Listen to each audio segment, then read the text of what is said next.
కార్మికుల త్యాగాలతో తెలంగాణ రాష్ట్రం ఏర్పడిందని సీఎం రేవంత్ రెడ్డి అన్నారు. 400 ఎంపీ సీట్లు గెలిచి దేశాన్ని అమ్మేయాలని బీజేపీ భావిస్తోందని ఆరోపించారు.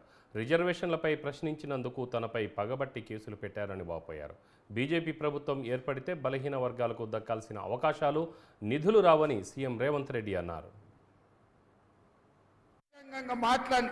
భారతీయ జనతా పార్టీని ప్రశ్నిస్తే ఈ దేశ ప్రధానమంత్రి నరేంద్ర మోడీ, ఈ దేశ హోంశాఖ మంత్రి అమిత్ షా నా మీద పగబట్టి ఢిల్లీలో కేసు పెట్టిండ్రు.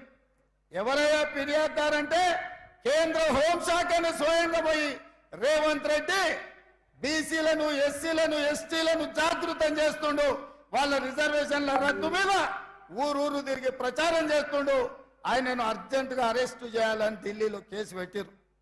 నేను అడుగుతున్నాడు నా మిత్రులు, ఒకవేళ నేను మాట్లాడింది తప్పైతే ఈడ బీజేపీ నాయకులు లేరా?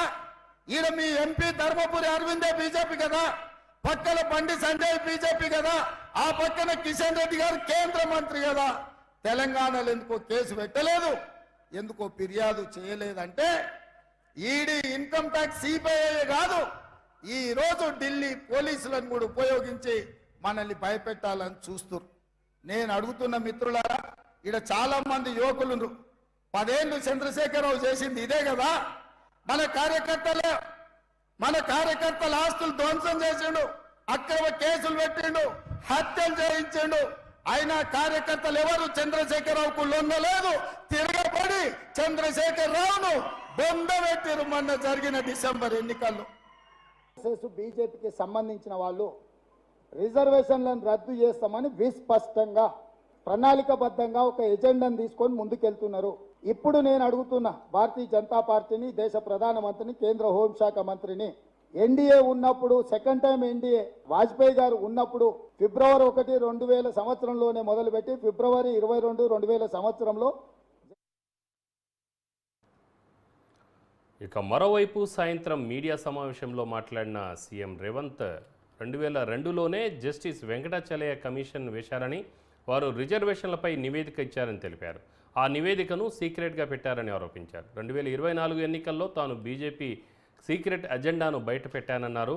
రాజ్యాంగాన్ని మార్చడానికి చేస్తున్న ప్రయత్నంలో భాగంగానే నాడు ఆ గెజిట్ ఇచ్చారని ఆరోపించారు.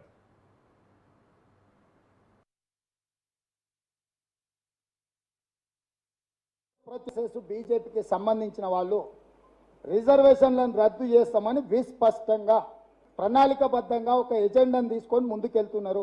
ఇప్పుడు నేను అడుగుతున్నా భారతీయ జనతా పార్టీని, దేశ ప్రధానమంత్రిని, కేంద్ర హోంశాఖ మంత్రిని, ఎన్డీఏ ఉన్నప్పుడు, సెకండ్ టైం ఎన్డీఏ వాజ్పేయి గారు ఉన్నప్పుడు ఫిబ్రవరి 1, 2000 సంవత్సరంలోనే మొదలుపెట్టి ఫిబ్రవరి 22, 2000 సంవత్సరంలో జస్టిస్ వెంకటాచలయ్య కమిషన్ అపాయింట్ చేసి రాజ్యాంగాన్ని మారుస్తున్నాము.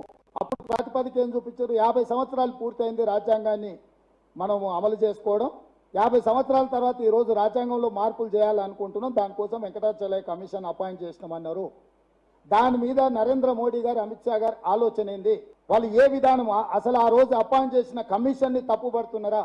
వాజ్పేయి ప్రభుత్వాన్ని కూడా తప్పుపడుతున్నారా?